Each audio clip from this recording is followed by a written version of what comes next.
Welcome, everyone, to the latest installment of the Life Itself podcast. I'm really privileged today to be joined by Jeffery Martin. Jeffery is a founder of the Transformative Technology space. He's a serial entrepreneur and a social scientist who researches personal transformation and the states of the greatest human well-being. And that brief introduction doesn't really do justice to the breadth of Jeffery's work. He spent over 15 years conducting the largest international study on persistent non-symbolic experience, or as it's publicly known, fundamental wellbeing, which includes the type of consciousness commonly known as persistent awakening or enlightenment, non-duality, the peace that paths understanding, unitive experience, and so on. And most recently, I think even more intriguingly, he's been using that research to make protocols, toolkit, tools available to people to obtain these profound psychological benefits in a rapid, secular, reliable, and safe way.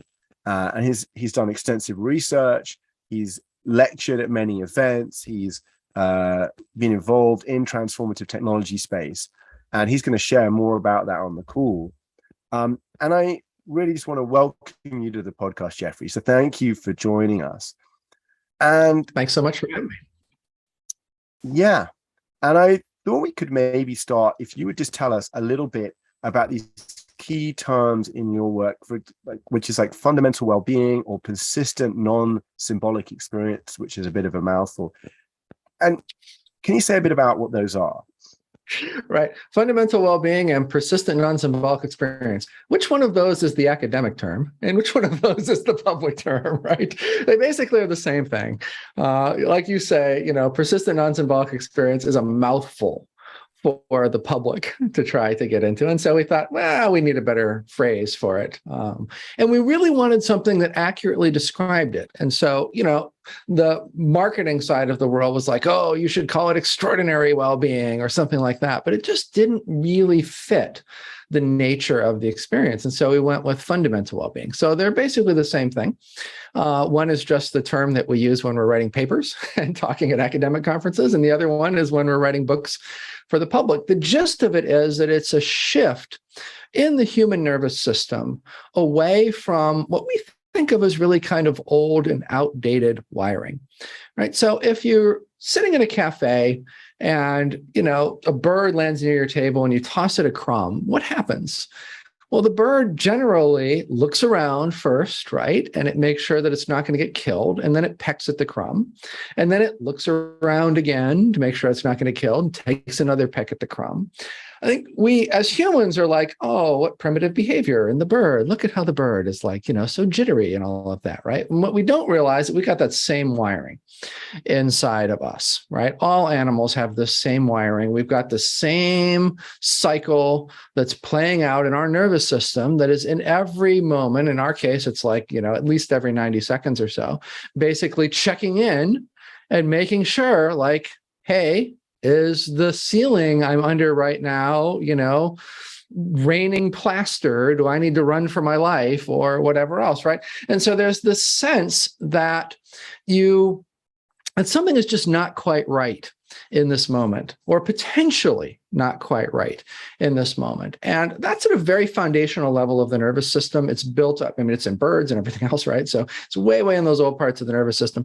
And it's been built on layer over layer over layer over layer as our nervous systems modernized, as our brain grew, as new structures grew on top of old structures and all of that, to a point where now for us, we live relatively safe lives, right? I mean, I'm not really thinking the roof is actually going to fall in.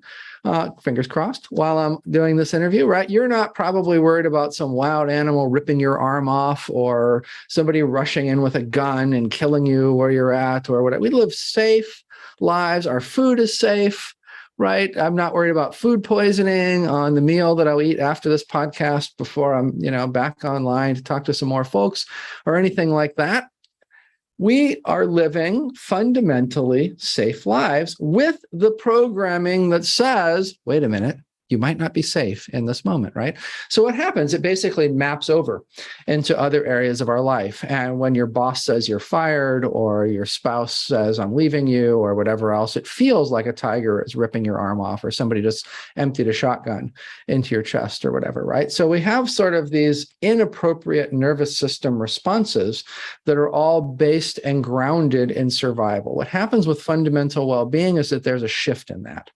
So instead of the nervous system sort of cycling through and saying, hey, something might not be right now, something might not be right now, and the corresponding cascade of worry and anxiety and all the things that are kind of endemic in normal human society, building and sitting on top of that and rising to conscious awareness and so on, you have a sense instead that everything is fundamentally okay.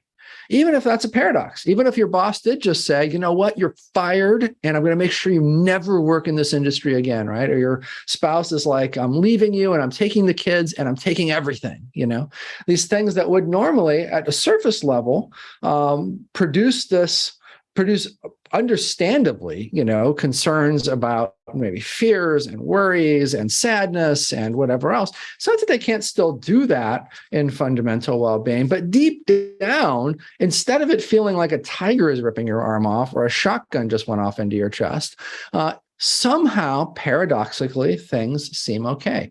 So even in extreme situations, there's this peace if you go and look for it. And then there's many, many different kinds of the experience that we can talk about from here, but at its core, it's basically a rewiring in the nervous system, at its core survival and how it deals with survival, how it looks at survival, and how it makes us feel in the moment. So in a nutshell, just to say that, is that essentially it's this profound shift, and you call it to well-being. It is kind of fundamental that you said you picked that term, because it's at this kind of root set level. It doesn't mean that you might not be appropriately reacting or feel some sadness or upset, but at a kind of root level, things are okay. Whereas this otherwise, for I think most human beings, we can all relate that there's often been in our life this fundamental sense, conversely, that things are not okay. That no matter what happens, actually, things aren't.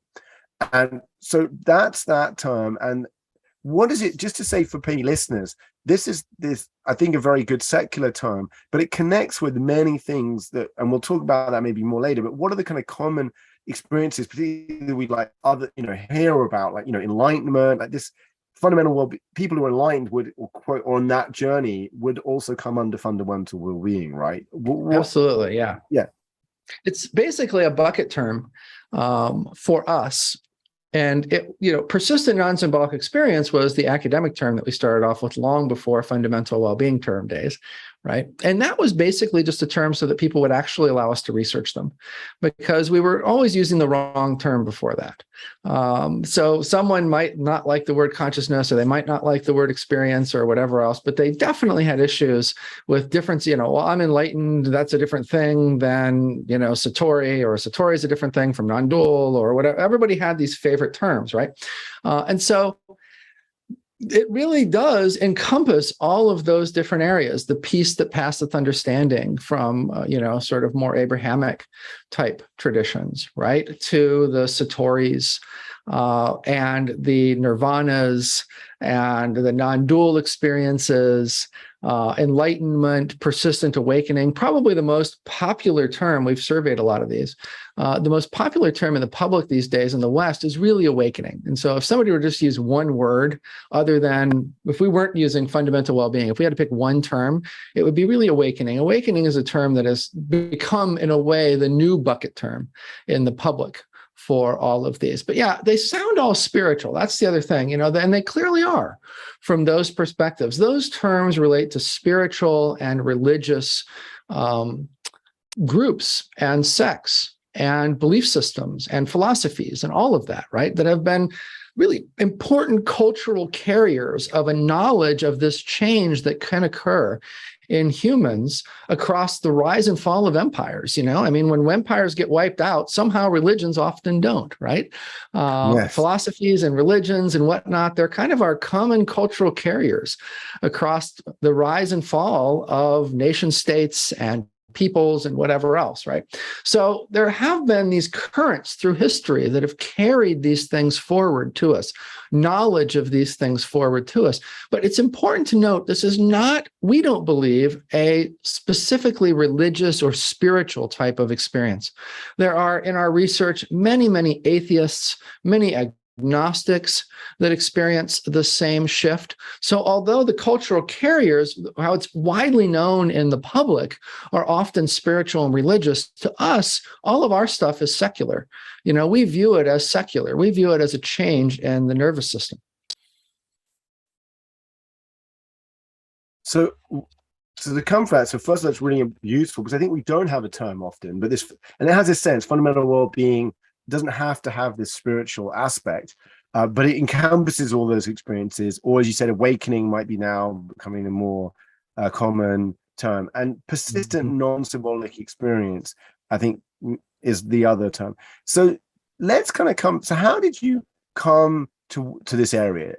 Can you tell me a bit about your life story? Where did you start, and what led you to get interested in this?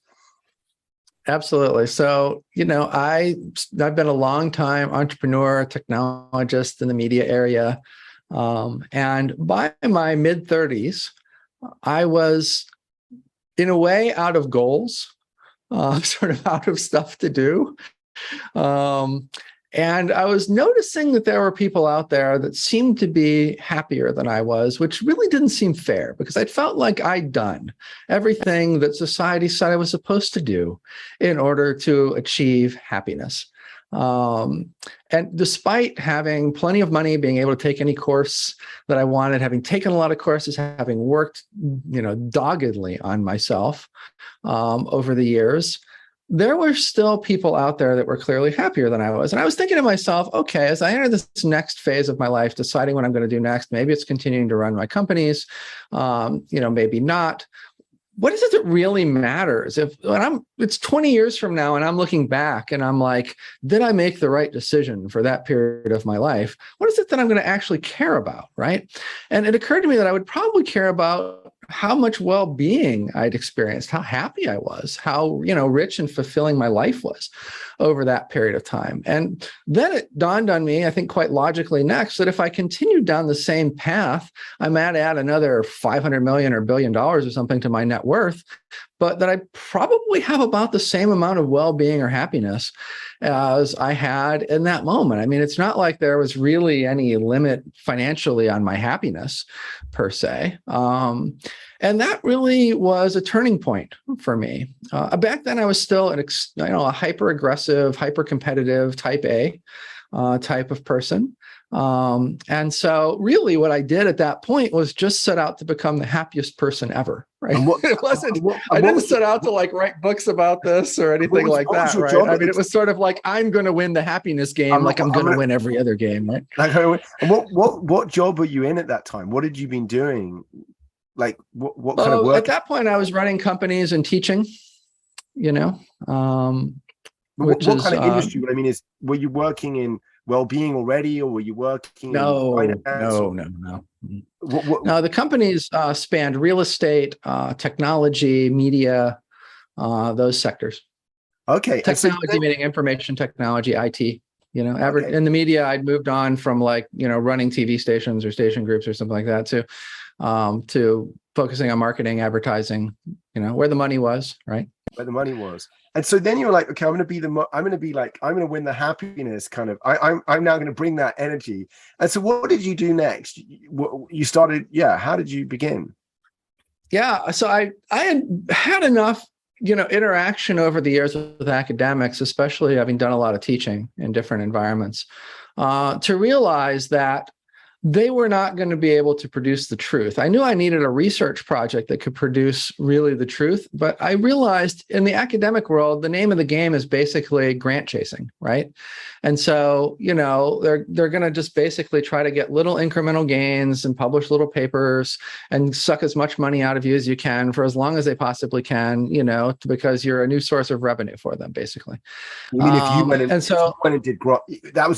and did grants or commissioned research? Yeah, exactly. Because I could have, right? I could have just, said, well, I'm going to take a few $1,000,000 and spread it around these academics and send them in this direction to go research it. But I'd seen that done enough to know that was not going to, that had a very low likelihood, let's just say, of leading to, something actionable for my life that I wanted, unless, maybe 10 or 20 years or something down the road. And so I felt like, I kind of got to do it. I felt hyper intelligent. I'm going to take my 183 IQ points or whatever, and I'm going to move in this direction, right? And so I basically wound my way out of my various businesses, and at the same time started to investigate what skill set I would really need in order to do this investigation, which seemed to me to be a scholarly, academic, social sciencey type of skill set. So I was looking around, and when I really took a deep look at the academy at the time, it seemed like the place to be was in transdisciplinary scholarship, that the bleeding edge of scholarship had sort of moved on from interdisciplinary scholarship to sort of transdisciplinary. Interdisciplinary being sort of, you have a home discipline that you're sort of rooted in, and you're exploring, from there through other disciplines, and you're taking multiple lenses and the tools of multiple disciplines and whatever, but you still kind of have a home discipline. And the transdisciplinary idea was emerging in Europe, and it basically dealt with this notion of you don't even have a home discipline. You basically just learn how to do valid research across disciplines and sort of take the best of each discipline in a way that you can defend the research at the end of it, and all of that. And so I'm like, okay, that is probably as good as it's going to get on the scholarship side. Where can I learn that? I thought I would probably have to go to Europe, since I, mostly speak English. I do speak French a little bit, but I didn't think it would be enough to really, make it through a French program.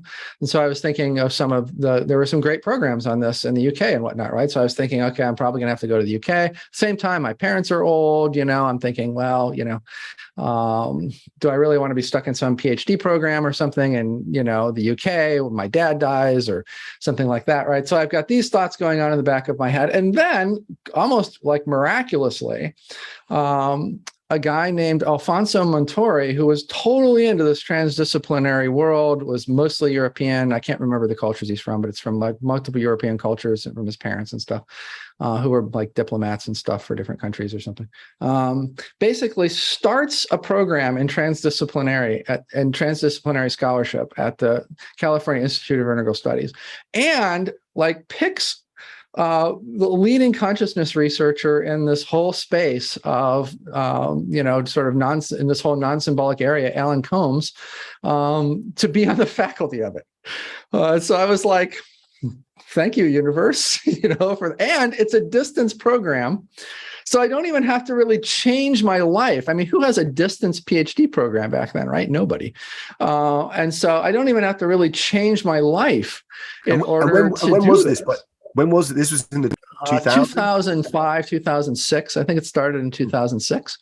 And I found out about like 2 weeks before it started and basically begged my way into the program at the last minute. So I'm in this program on transdisciplinary scholarship, and it is fantastic. And it has a lot of the Europeans in it teaching remotely because they don't actually have to be in San Francisco and all of that, right? And then at a certain point, I realized, okay, I really need hardcore psychology and neuroscience to explore this, not just the sort of mixed methods type of research that is being taught on the transdisciplinary side of things. I really need a serious empirical education for that side of the mixed methods piece. I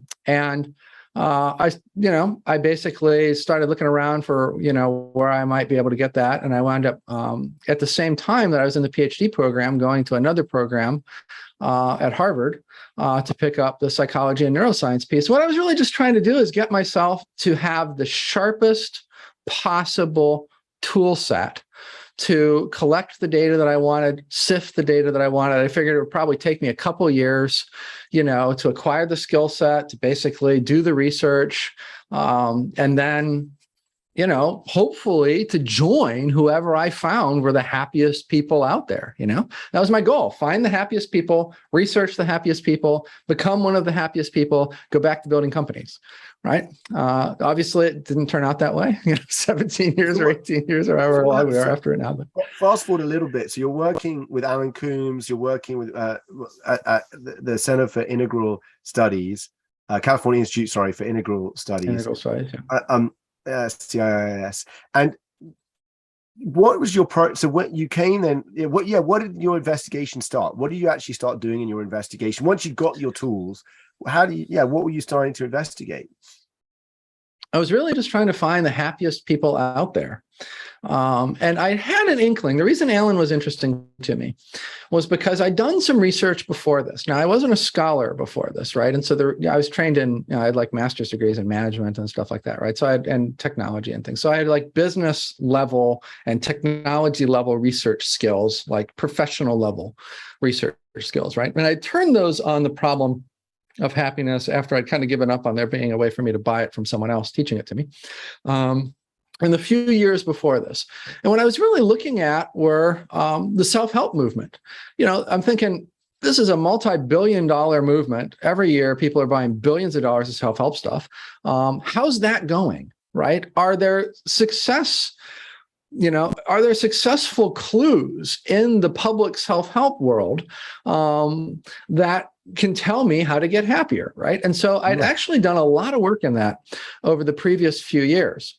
And that had taken me to this realization that there was this whole other level, potentially, of human well-being that really hadn't been seriously explored, wasn't being seriously explored, wasn't likely to be seriously explored because there was just no future in it if you wanted to be a scientist or an academic. And that was these sort of mystical, if you will, or, spiritually attained or whatever types of consciousness. And so, of course, I'd ran across Alan's books and his expertise and the fact that he was, sort of at the center of the academic universe on that in many ways, not the Christian version of it, but sort of more the Eastern version of it. More Ralph Hood, I'd say, was more at the center of it, and who was also on my dissertation committee in the end. So that was the story. So to recap that, so it said you're doing this research, you already had this inkling that obviously, and it is an intriguing fact, it's you joke, isn't it? Like, this book would work. Why are they still selling them? But there's this huge self-help movement, and there's something, and I think we'll come to that maybe about, like, in a way, self-help sometimes positioned almost at the top of Maslow's pyramid, self-actualization to some extent. And there's this inkling, there's stuff out there that's beyond that. That's kind of, we could call it transcendental, or whatever that was, something that transcended normal, self-transcendent or something like that. Yeah. And that led you to have this sense. So where was you starting the empirical part of this was then? What did you start doing, which then led you on your journey to where you are today? You started interviewing people, or what did you do? Yeah. And so I knew that I was stepping into a hornet's nest by wanting to research this. Maslow, the very famous psychologist, Abraham Maslow, one time head of the American Psychological Association, sort of the leading association in the world for this kind of thing. He had in the late 60s, he died on like June 6th, I think, 1970, which was like 6 days before I was born, right? So possibly he just went straight into my mom's womb, and here we are, and just continuing his work or something. Who knows, right?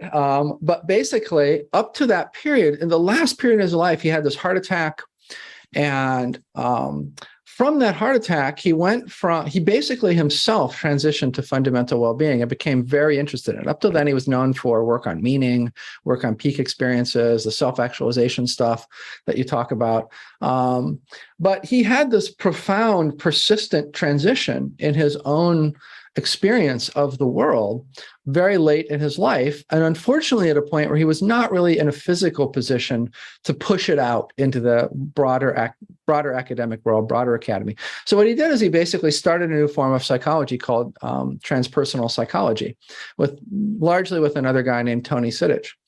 And so then he dies.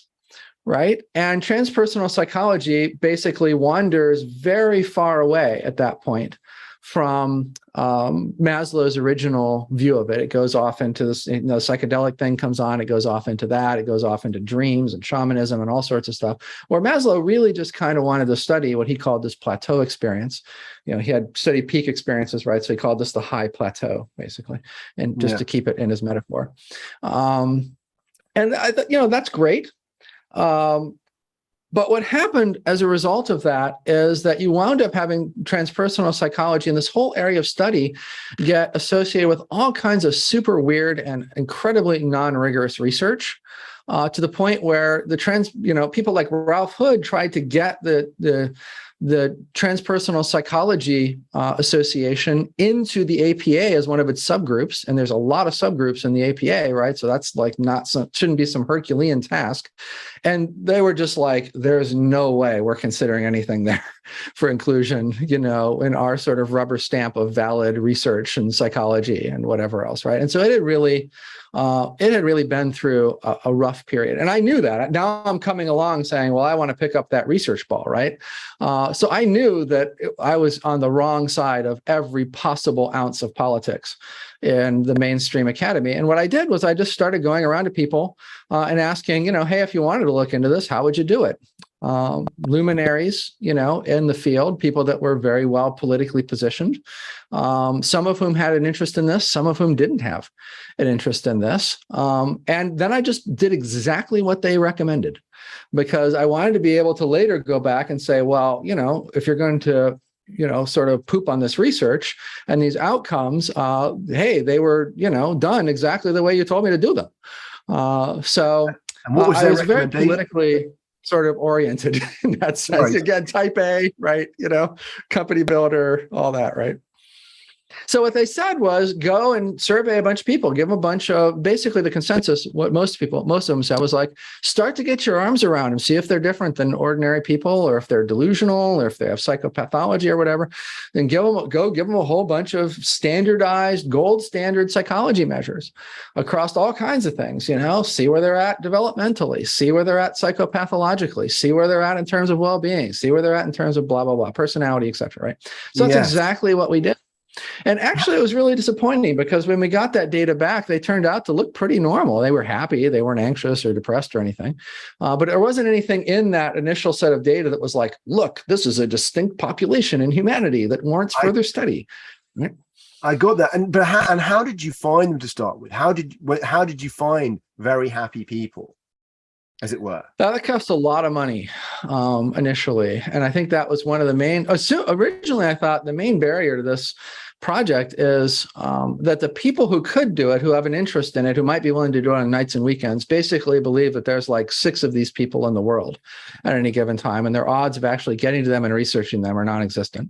And then the general, crowd, there just wasn't any money to go and build a participant population there, right? And so that was another thing I asked. Hey, what makes a legitimate research subject as I'm beginning this project? And they basically boiled down to 3 criteria from the advice from those folks, those luminary type folks. And it was, they warned me like it's going to be a tough road to hoe.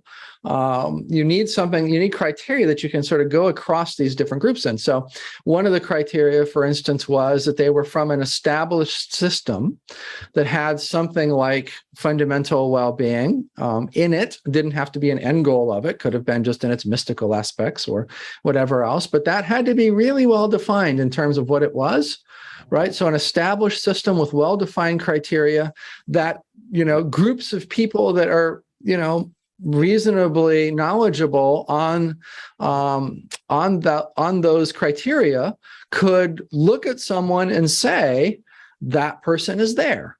Right? Okay, so just to check, yeah, what you were looking for, just so I play this back and you explain it, maybe for listeners, what you were saying is to do good empirical research, you need a couple of things. So one is you're going to need a way to then assess people, like to find out what was different about them. But then the toughest problem was actually finding a research population, or at least rigorous research, which was also having criteria for identifying people in fundamental well-being. There was sort of like, okay, it's not like fully objective, but at least there was like criteria, and there was like a community of practice that would kind of validate those criteria. Exactly.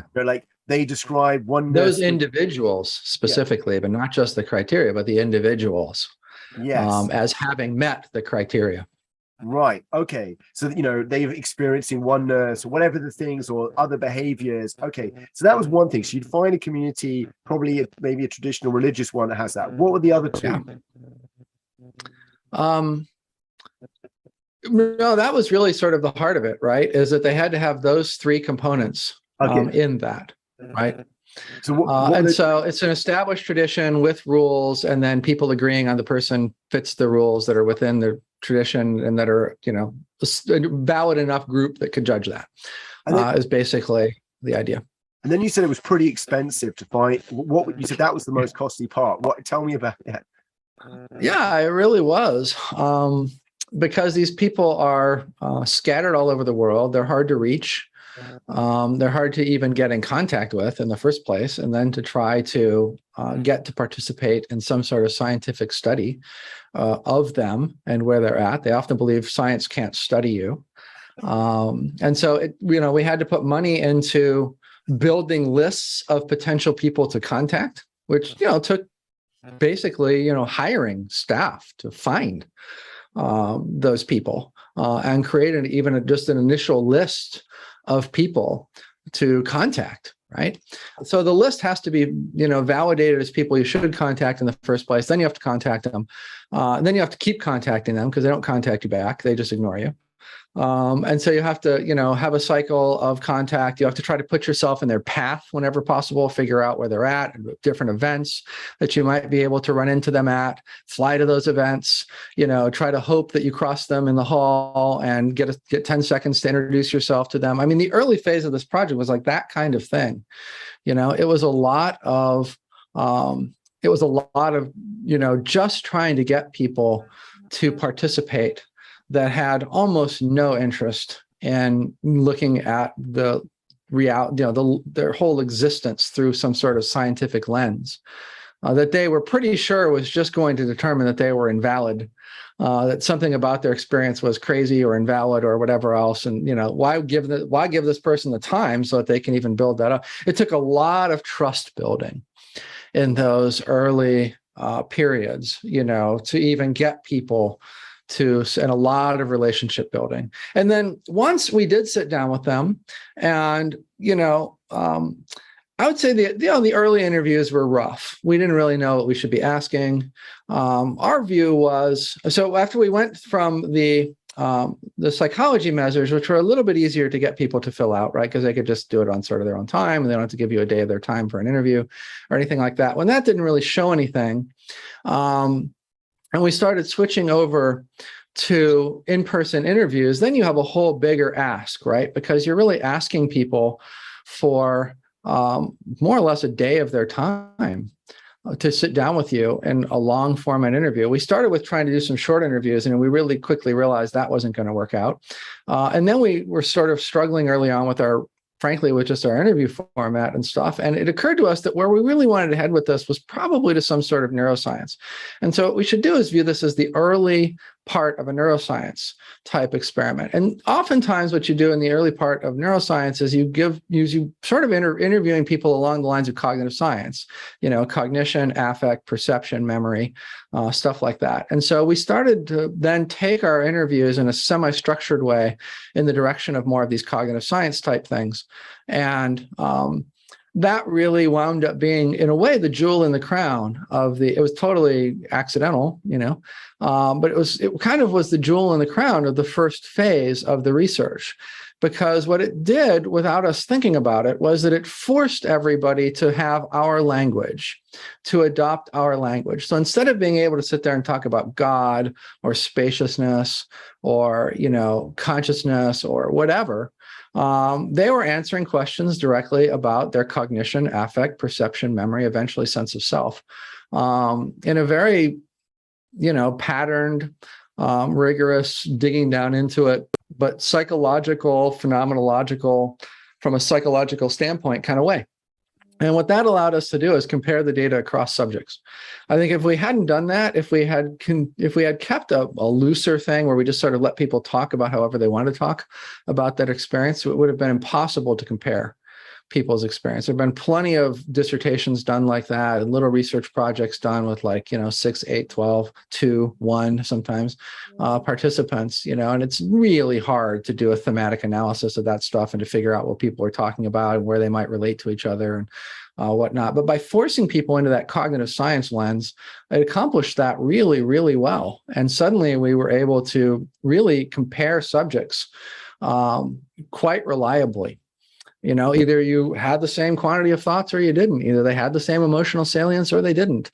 Those are very basic, high-level things, but you get the idea. Yeah, let's just so what? Just also for listeners saying what you could do, and we're talking here. I mean, I don't know if there's anyone you could ever share about as an example. Probably not, because your protocols. But let's say you're talking to someone. Maybe these are people who I don't know. In a particular tradition, whether it's Buddhist, Hindu, Christian, who are, kind of pretty, we might call awakened or something like that. And what you're saying is normally if you've got an interview, there'd be all this, which is valuable, discussion about the experience that, the difficulty is that you just, to be honest, to the science audience, it could sound kind of woo-woo. Maybe it isn't, but it can sound that way. But you also have no structure. Just so I'm getting this for myself and for the audiences, what you're saying is cognitive science. So cognition, just to break that down for people listening, is like, how you think. Okay. So when you're having thoughts, what kind of thoughts you're having? How are you able to, for example, I guess planning? Are you able to do certain kinds of cognition? Then you're saying affect is kind of like just so it's like, like emotion, that kind of thing. Yeah. Mm-hmm. Yeah. And then emotion and so on. So what you're saying is you had this structure, and by having that structure and quite kind of down to earth structure, you could ask questions like, are you having as many thoughts as you used to, or how much do you experience strong emotions or not? And what were you finding, very roughly, that early point, what were you immediately starting to notice about people who were in fundamental well-being, roughly? We noticed that there were really obvious, significant similarities across them. So, for instance, everyone in those earliest days reported a reduction in thoughts. They could all remember a sort of before and after, right? That was one of the things that we would pick up on. Our interviews had a very specific format to them. For the first 30 minutes or so, we would just kind of casually chat with them, get some background on them, try to get them thinking about, towards the end of that first 30 minutes in the period, try to get them to think about the before and after, whether there was a before and after moment for them, multiple before and after moments, so we could sort of start to get that. And we would synchronize our language to them. So if they used awareness, we'd use awareness, right? Things like that at the beginning. And then we would slowly tune them increasingly into our sort of psychological, phenomenological, cognitive science based language over time. But we had to sort of hook them with some rapport in a way, and then, pull them in. And so what we would find, for instance, on cognition is that universally before and after the transition to fundamental well-being, in those early days, there was a reported reduction in thought. And often people would say things like, all thought went away, or something like that. And then as we would wind down further into the cognition piece, eventually what we would get to, again, across people, was a realization that, well, all their thoughts didn't really go away. I mean, they can still think about what they have to do, after this interview, or things like that. What really went away were self-reflexive thoughts, right? That had a tremendous reduction in self-reflexive, or self-reflective, if you want to think of it that way, thought. But other areas of thought, were still there and untouched. And it just turns out that for the average person, the vast majority of thoughts in our head all day are self-reflective thoughts in some way, right? And so if the bottom falls out of those, suddenly it's like, wow, all my thoughts went away, right? And so, we would start off with a claim like all my thoughts went away, and then just just relentlessly dig into that. To see if that was actually really, there are no thoughts in this person's head at all, or and so on. And so we would do that across that. We would do that across emotions. Emotions. There was a spectrum of things in those early days around emotion. At a minimum, people said that their negative emotions would fall off much more rapidly. And so, they might have something happen that triggered some psychological conditioning or something, but it would go away much more rapidly than was ever the case in the past. And that went on a spectrum from that all the way to people insisting that, they didn't have triggers anymore and that they really didn't perceive any emotion at all in their system. And so we saw a gradient between those two poles, if you will, right? And with memory, most people didn't really have significant memory effects. Almost, it was common for people to say, my memory is like nothing. It's like shot. It's nothing compared to what it used to be. But then, we would test that with just if you're with someone for 10, 12 hours, you can be like, hey, earlier in the day, and they can remember that with no problem, where you were, what you were eating, when you were out to eat together, who was around, okay, well, your memory is clearly intact. Why are you telling me you don't have a memory or you got these memory problems, right? And that led us to realize that memories just weren't spontaneously really occurring for them anymore. And, before fundamental well-being, there's like all kinds of living in the past and all these thoughts that are constantly coming up from the past and stuff like that. And that wasn't happening, with this population. They were just assuming, man, my memory is just shot. But it's actually that there just weren't stimulus probes happening to bring those memories up. And there was some sort of change in their internal architecture, around memories just naturally arising all the time, throughout the day. And so there were things like that, examples like that. Wow. So, okay. So, I think just also I want to flag this for ourselves and for listeners. What's amazing in a way about this, and it's so obvious, is we've moved from what would otherwise be a very incomparable experiences, or potentially, I'm experiencing a sense of oneness. That's really profound and important that we consider that. But however, it's difficult for us, say, to things that start to be very noticeable, like a reduction in thoughts that people wouldn't, even if it's self-reported, is clear. And what I'm also hearing, though you haven't said, but which was often there were, maybe it wasn't like, but there was strong before and after. There were strong changes that were noticeable around their waking up experiences or things like that. So I think that's really amazing. And at this point, so you're going along how many people did you talk to, at the end of this first phase? Like 10, 50? The first phase lasted for a number of years. The earliest phase of like the main spiritual teachers and stuff like that, I would say by the time we were through the first 30 of them or so, patterns were starting to emerge. And it was clear that this was not a unified landscape, that there wasn't just a experience of this. These ranges were increasingly sort of getting filled out, like the emotion thing. A couple of people insisting that they have no emotion, and other people that clearly do have a mix of positive and negative emotions, and some people that have a single emotion that feels like a combination of love and joy and compassion, and maybe some other things mixed in, culturally. There were these, very clear buckets. At the time, we called them buckets that we were sort of seeing emerge in the data. And so we could tell, okay, this isn't like, enlightenment isn't just enlightenment, so to speak. Yes. There's a landscape here that's starting to emerge within the first 30 people, which were really the hardcore spiritual people. That was very, very, very evident. Then you're right. It was all, it was Christians, it was Islamic people, Sufis, it was, Islam people, it was Buddhists, it was even some shamanic type, more, indigenous type, spiritual people. And so it was a range across the different belief systems and whatnot. We were very careful not to center on one, not to just center on the East. We wanted to sample as broad a range of this as we could in those early days, especially. And I want to ask one other question on that. I mean, there's several other things I want to come to, but on that, the other thing that intrigued me in looking at your work previously was that also you started to come across people who were like not in any system, people who'd somehow, as it were, transitioned into fundamental well-being. And who weren't Christian, Buddhist, or anything. They just, and something even happened, maybe they were 10. When did you come across someone like that, where you're like, oh, there's someone who's just kind of like, oh, this is something can happen without even being in a classic religious or spiritual tradition? When did you come across that? What started to happen was not very little on the Western religious front, but in the Eastern religious front. we would build these really strong rapports. People enjoyed sitting down with us after we were through the first 5 or 10 or something interviews or whatever, and we're starting to get a handle on what areas to probe and things like that. And they enjoyed that because the self-reflexive thought is basically gone, and you have someone sitting in front of you that's asking really awesome questions.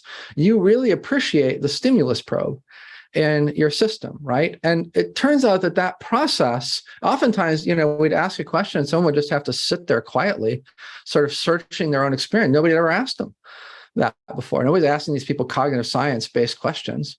And so to them, it was like a fantastic self-learning experience sitting down with us, right? And it built a lot of very positive rapport, and people began to really confide things in us. And one of the things that started to be confided in us here and there were people, mostly at that time from Eastern, there's one from a Western tradition, but mostly from Eastern traditions, that were saying things like, I'm not really religious anymore. Like, I have left the belief system that I'm embedded in that might even be providing my income, that I might be a venerated figure in, or whatever else. On my side, I've kind of left that behind. Like, as I've moved deeper into this, that has just not seemed to really fit my current experience. And I've chosen to keep exploring and keep deepening, kind of off the map. I've had to leave my tradition to do that. And so we've been prepared for the reality that we would probably run into people who had never been in a religious or spiritual system. And yet we're still experiencing this because over time, we just kept meeting more and more people who had left that behind. Eventually, we reached a point where we felt comfortable broadening the criteria for samples, right? And so you didn't have to be a spiritual leader from some tradition where people were agreeing that you met the criteria or whatever. We felt like, okay, we have enough data now and nobody's ever asked these questions to other people before, right? So when they're answering the questions, they're not falling into the pattern or one of the, in the direction of the data collection that we've done so far. We just probably just assure ourselves that they're not someone who should be involved as a participant. And if they are, then they probably should be involved or could be potentially involved as a participant, right? So there came a day when we began to broaden out that criteria. And that's when, other people could come into the project that weren't from a specific religion, that weren't from a tradition, and where we did start to have atheists, agnostics, that type of thing coming in. And so just to sample, basically you were then able at some point almost to bootstrap, having given a sample that were like came out of maybe a religious tradition, enlightened or whatever we'd call it, with God or whatever. You then had these criteria starting to like the reduction in thoughts, this emotional behavior that you could use to look more generally and maybe to put out surveys. And because it's also not fakeable, there's no reason people would be reporting these things for any other reason. So that's what you're saying is you kind of could bootstrap into now starting to have a pattern. And I think this is something just for the listeners to really get, which is you're then starting to have a kind of useful, and I don't say a fingerprint to, it's not so much, but it's more for people to look for themselves. You're starting to have this kind of criteria, secular criteria in the sense of, while connected to religious tradition, not with any specific one, of what it looks like to be in fundamental well-being. And you've mentioned classically massive reduction in the narrative self, differences, maybe negative emotion, either negative emotional valence being reduced or an ability to kind of transition out of like negative emotion very quickly in some way, or other things you've described. And just to flag for listeners, Jeffrey writes more about this in his papers and in his book on the Finders book and so on, which they'll be in the show notes. I just want to then come back. So you started looking, how then, just to ask, how did you find then more people? Did you start putting out a survey on, Google ads, or what? How did you find more people then? We didn't do Google ads. In hindsight, we probably should have. And I had done quite a bit with Google ads almost since the beginning. So that wouldn't have been outside the realm of possibilities. What we really just started to do was talk to people, was go out and give talks to groups, speak at events, things like that. And that would basically trickle more people in. Also, research subjects generally would know one or two other people who were in fundamental well-being, and they would almost always refer them to us because, we were so fun to talk to or so helpful, basically, to help them with probing their own experiences as just a function of us collecting our data. And so they would almost be, talking to their handful of others that they knew and being like, you've got to go sit down with this guy, kind of thing. So that really helped. It was a lot of snowballing from that standpoint. And then a friend of mine who is a business partner of mine, we owned a number of companies together over the years, named Rod Pennington. He's also a pretty major fiction author. He's ghostwritten some really amazing, books that we can't say who they are on the fiction side and the nonfiction side. Needless to say, he's a New York Times bestselling author who is not a New York Times bestselling author, probably several times over, right? He said to me, why don't we just write a fiction book? And, he's like, I'll just write a fiction book about, this stuff in general, and we'll put a little thing in it and we'll see, who contacts you. And maybe that's a way to broaden out into the sort of more mainstream. And so we did that. We wrote a book called The Fourth Awakening, which was, I think, frankly, a really good book. It pulled together a lot of the stuff, and it's kind of it's only marginally a nonfiction, only marginally a fiction book, frankly. We threw a lot of stuff in there. Real people can recognize themselves, the whole bit, and that book became really popular. It sold a lot of copies. We've self-published it. We didn't run it through a publisher or anything because we just wanted to get it right out. So we threw it up on Amazon, and I stopped tracking it years ago when it was at like 500,000 copies sold. And it's just kept selling. And so a lot of people, then sort of found out about our research, actually, that were just interested from that fiction book and contacting us. And in fact, we used that fiction book list when we did our first experiments on ourselves, trying to transition and get before and after data. Right now, all we've been talking about is the period where we were collecting the data where the people were already in fundamental well-being. Obviously, the day comes in any research project where you think to yourself, let's see if we can measure the changes, right? And that it was the mailing list from that book that we sent out to say, hey, anybody want to actually try getting there that's on this mailing list, and that we distilled down, I think, I can't remember, maybe 27 people that seemed really serious that contacted us that met pre-criteria, and then from there picked 6 of them, So thankfully it was a fiction book that really allowed us to get out more broadly. But we were doing a lot of speaking, a lot of interviews, a lot of other stuff, just trying to, and we would never give away the questions, even in an academic, conference environment. And because those questions were the thing that allowed us to screen whether or not, if we gave out the questions and the answers, then you could come to us and you could fool us. But because nobody had ever asked this stuff, nobody knew the patterns of answers or the specific language in the answers or anything like that. Even as we were publishing preprints of papers and circulating stuff, I remember Stan Krippner, one of the great consciousness researchers of our time, saying to me, Jeffrey, you've got to put some quotes from these people in this paper that you're circulating. And I'm like, can't do it, because then people will be able to fool us. The quotes are going to have to wait until a lot later in this research. And so that really held true for a very long time. Okay. And so just to say, so at this point, and this is what, 5 years in your project or something at this point, or 3 years? 6, 7, 8, in a few years. Yeah.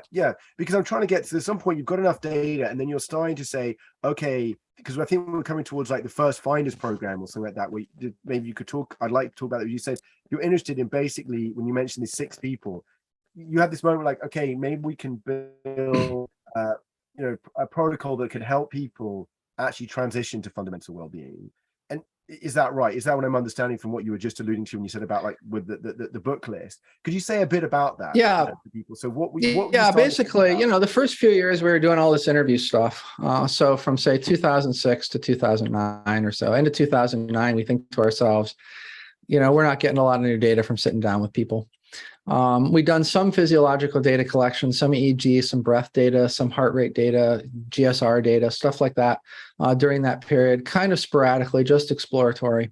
Then we started working more with neuroscience partners, trying to interest people with fMRI machines, especially really cutting edge fMRI machines that could do real-time feedback and stuff like that, which was pretty new back then, very new back then, into this research population, which we had some success doing at different places around the world.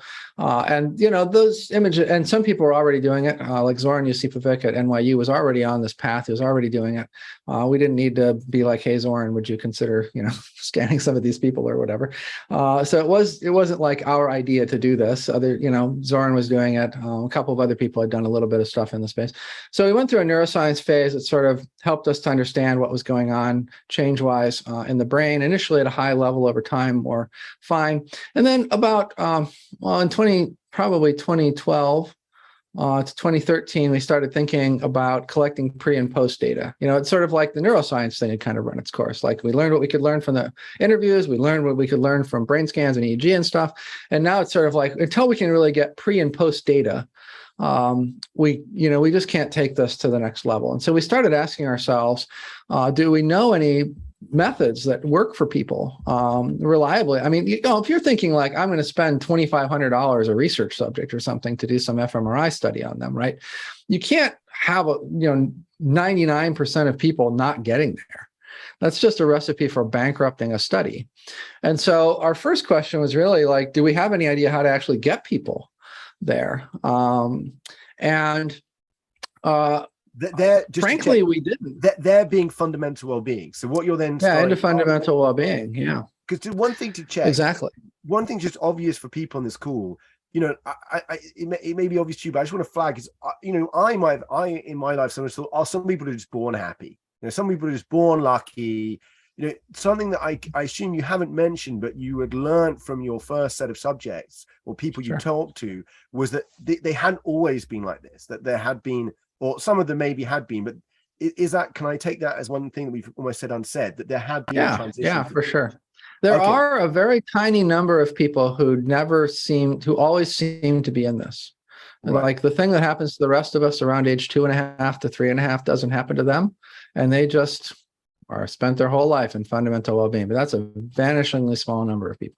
Okay. But so many people in your early interviews had reported some kind of transition or whatever, it had taken several experiences, but they had a real before and after.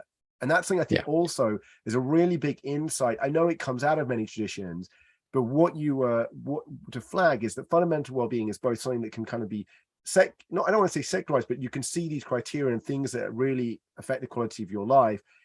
And it is kind of this transition that there's like a kind of, and it's not gradual. I get from many of your people, it'd been quite rapid at some point, or there'd been it was about 70% instant, 30% gradual in that early population of 1,200 people during those early years. And for them also, what you're getting is it's kind of noticeable if it happens to you. It's not like, oh, I didn't know. Even if it's gradual, you still realize, okay, Although interestingly, you can not notice it initially because you have such a drop off in self-reflective thought, right? And you're not like sitting, after the transition, you're not like constantly analyzing what's going on with you or whether you're happy or whether someone likes the blue jacket that I'm wearing or, all of that neuroticism just sort of goes away. Yeah. So you actually can kind of miss that you've transitioned to this. And it's even like super famous people told us like it, they didn't notice it sometimes for weeks or months afterward. And then they'd be like, pontificating on it in some, religious environment where they were considered an expert on it, even though they hadn't gotten there yet, but they were like some senior teacher or something. Right. And they're like checking off in their mind the boxes. And at some point they're like, oh, I wonder when that happened. So it's kind of a funny aside to all this. That is very fun. I think so. Yeah, people cannot notice, and to come back then is the point was you were then starting to look. Can we find people if we want to understand more about what's going on? We really would like people that we'd like to find situations where people actually transitioned, and we got to measure them before and after.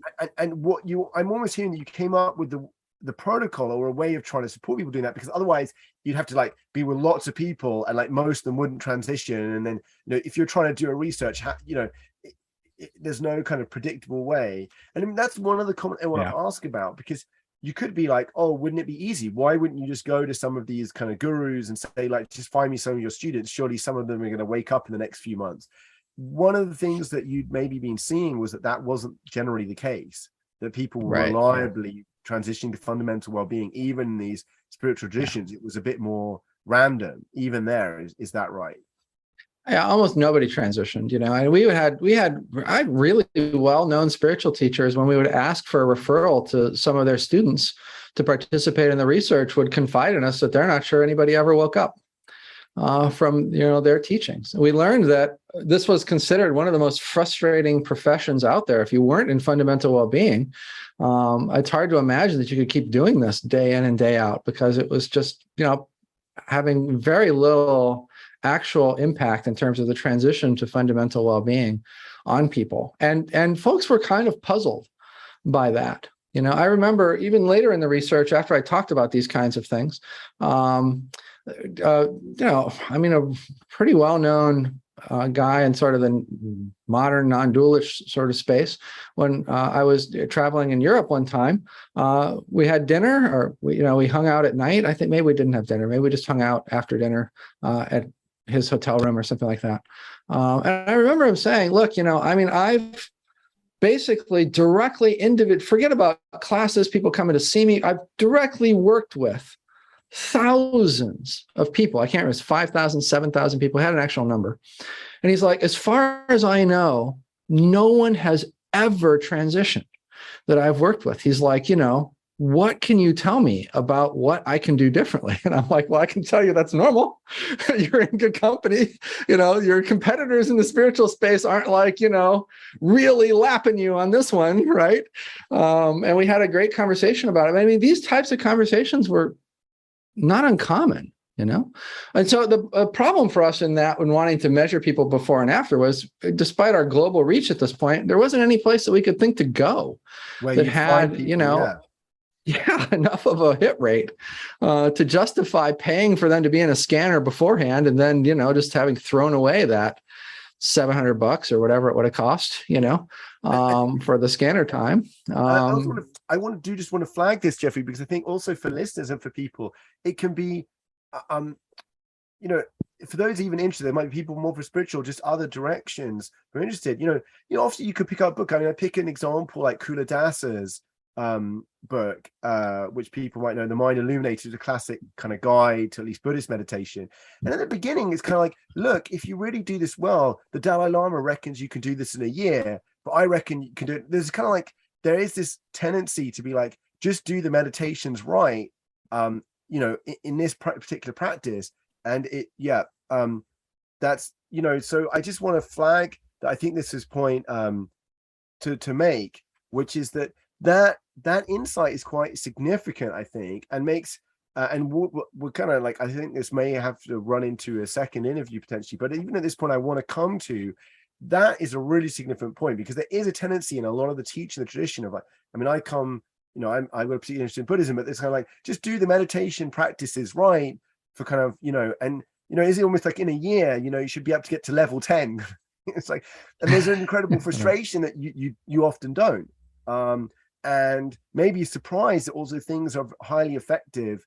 And I think there's also this tendency that it is so amazing when it does occur for people. They're just like, but I was just doing that. If you just do that particular mantra, or you do this particular thing, or or it's extreme, just do this extreme sport, and whatever it is, there's a tendency to perhaps over extrapolate from one's own experience, particularly also once when in fundamental being. I think there's a haziness about the prior period of like how, the journey. But to come, for sure there is. You came to this protocol, you came because you were looking to look at before and after. One thing to think about with this, right, is that in most Eastern traditions, that's okay. And in Western traditions to some degree too. In Western traditions, you just sort of generally have to be right with God to get to the right heaven, right? And so if you don't actually have a mystical union experience with it, but you're pious and devout or whatever, that's an okay way to spend your life. On the Eastern side, you've always got more lifetimes, right? And so there isn't really an expectation of a lot of success on the Eastern tradition side of things, right? So it's not like, it's only in sort of like a new non-dualish sort of guy like the one that I gave an example of that they're bothered by this. If you're steeped in Hinduism or Buddhism, it's just sort of like, well, of course nobody's making that much progress because you make progress over thousands of lifetimes. I think you do have to put that frame. It's not like there's some ethical problem for them. Yeah. Like, they're out there saying this and it's not producing the result. They're assuming it's going to produce results over many lifetimes. Yes. In many cases. Yes, a deeply committed, I think also, it's broader. It's not, there's even a sense, I think, in many traditions, we have to be careful here, even certainly in my own speaking, that it can be like kind of grasping after things. It can become like another thing on the list, like which you I think you jokingly referred to yourself at the beginning of, like, I've aced everything else, now I'm going to ace well-being. And obviously there's this kind of subtlety, but to come to then, you were coming to looking at before and after. I wasn't too joking back then, but yeah. The protocol. What brought you towards like looking at creating a structure to support people in transition? And that's we just wanted to collect A/B data. We just wanted to collect before and after data. That was our only real impetus.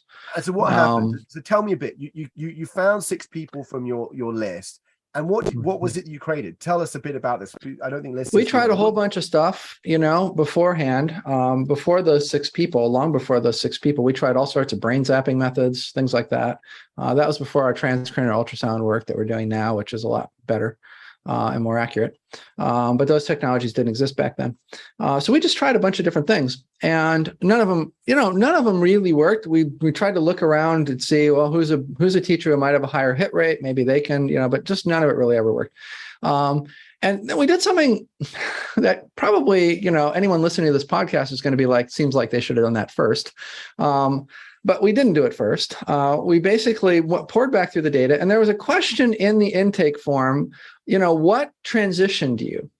Now, you would think that that would be the first answer that we read, right, if we were trying to answer this question. But you have to realize we didn't really think that the subject population at the time had a really good handle on insight into themselves, or, it just didn't seem like that was going to be a usable answer, frankly, from people. And so we had a lot of data, still have a lot of data that we've never had time to process. And that was a question that we just never processed. Well, somebody did process it. A research assistant did go back through those surveys, did process that out. And it turned out that there was actually relatively few things that people said worked for them. And that there was another question, what have you tried? And it turns out that when you compared the 2 questions, people had tried a lot of the same stuff, but it wasn't the same thing that had worked for across different individuals, right? And so that gave us a clue that what we might actually have is a good method problem, and B, a matching problem among the good methods. And that basically became eventually the protocol that we tried, I think in 2014, I believe it was in January, February 2014, when we did that first 6-person experiment.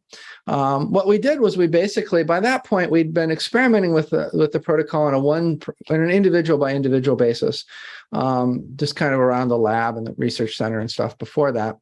And we learned that there were different types of these methods. So let's say there's like half a dozen general categories of methods. We since collapsed that down to 5 categories of methods. But at the time, it was like half a dozen categories of methods. Just for listeners, just what do you mean by method? Like, just to give me a sense of this, what would people write? Sure. So for instance, it might be a meditation method, like a mantra-based method, right? We learned that, most mantra-based methods don't transition people. There's, some subsets of some very specific types of mantra methods that do. And so even if I just say mantra method, right, it's not like go just try a mantra method and that's guaranteed to be some gold standard method. It's not. There's a lot of nuance in this. So it could be mantra methods. It could be something more modern, like a direct inquiry, who am I type of thing. It could be even more modern than that, like Douglas Harding's Headless Way type stuff, carried on by Richard Lang in the UK. So there, which I would consider more of a cognitive science-based exercise. And so there were just these different things that had actually, shifted people. And we put them into a single protocol in a certain way that I know we don't have time for right now because I'm watching the clock tick down. We'll talk, but that's okay. Well, let's focus now on exactly. So you put them just as like almost a trailer, and we will wrap in. in a trailer of that, so you saw these different methods that work, you put them together like you had this matching problem. So there was a question, what are good methods? And then the point which you said, I think is also a really big insight for listeners and anyone interested and obviously you can find more in Jeffrey's work and the 45 Days to Awakening, which I highly recommend. But the basic point was that you have good methods, but any given method only works, you mean, for certain people. That's what you mean by matching. Is that right? Exactly. And so it's not just a list. It's not enough to have a list with the instructions even from the best form of these gold standard type of methods that are most likely to work on a small percentage of people. Let's say 3% of people or 4% of people. I mean, if you've got a method that works on 3 or 4% of people reliably, you've invented one of the best methods ever. That is an enormously successful method and hit rate. Can you imagine going to a retreat and having 3 or 4% of people transition reliably in a retreat around you? Like, that's unheard of. Like, who experiences that in the retreats that they go to, right? And so, you're talking about very small percentage success rates, but that's what makes a great method. And then within that, learning to sequence them a certain way, so that it's, learning that it's better to have people do one before another one. And then you can increase success rates. And so there's some experimentation with that, learning how to tweak methods based on knowledge of modern brains and brain science and stuff like that, kind of drag them into a modern era. Maybe they were really great for brains that had an attention system in the 1600s or something, but now we need them to work for something that has an attention system from, 2022, as an example, right? So tweaks to them, very subtle tweaks oftentimes, but very important tweaks. And so we did all of those things and we sort of tuned the methods up as best we could. But even with that and with all of the psychological data that we had from people, which was a lot because people put out a lot of these surveys, a lot of those gold standard psychology surveys. One thing that we didn't mention is that we would just keep sending people these surveys until they told us to stop, that they just didn't want to hear from us again, that they never wanted to fill out another questionnaire or whatever, right? So we had them across all of these different domains of psychology. There was nothing that we found that matched up a working method to someone's psychological data. And so the protocol basically became a try it and see if this method worked type of protocol, put into a very specific framework, a very specific cocktail, doing awareness-related ones first wound up being better, doing body-centered ones early wound up being better. There were just like these different things that we learned over time to create the right sequence that allowed us to get to a much higher hit rate. Our initial hit rates were like 73%. On average in the early days of the protocol, which is more than enough to justify. Then you've even got like 30, you've got 27% of people that you can use as a comparison group that didn't transition, right? Which is super awesome if you're crunching data. Just listen, just because we'll finish on that. Just for listeners, you're saying that out of the early work you're getting figures out of what at this point was like, with all these methods, this is like a 3 or 4 month course.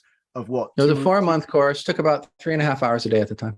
Yeah, 4-month course of 3.5 hours a day, which is intensive, but I'm saying you're getting to a point of about 70% plus of people who would transition to fundamental well-being, who were not in fundamental well-being before.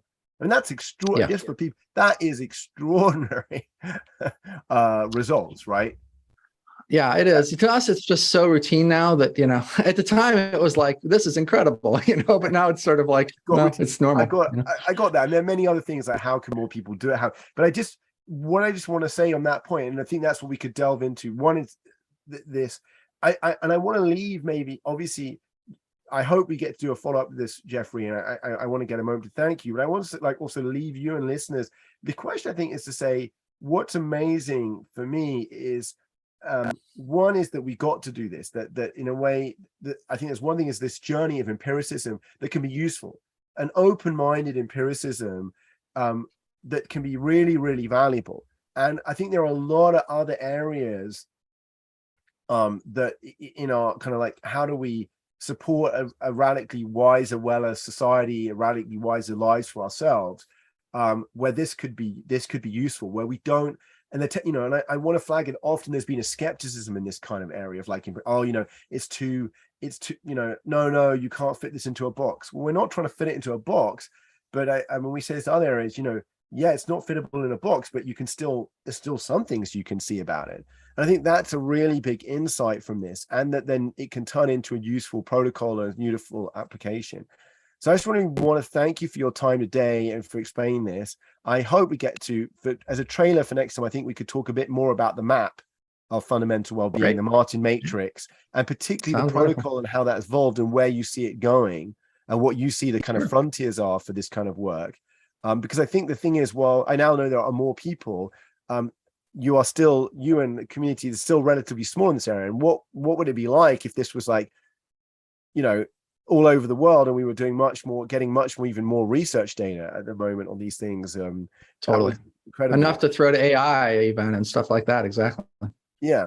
So I just want to really thank you, Jeffery, for your participation today. I hope we'll get to do a part 2 of these, and have a really wonderful day. And to our listeners, thank you for tuning in. There'll be another second or third episode out of this.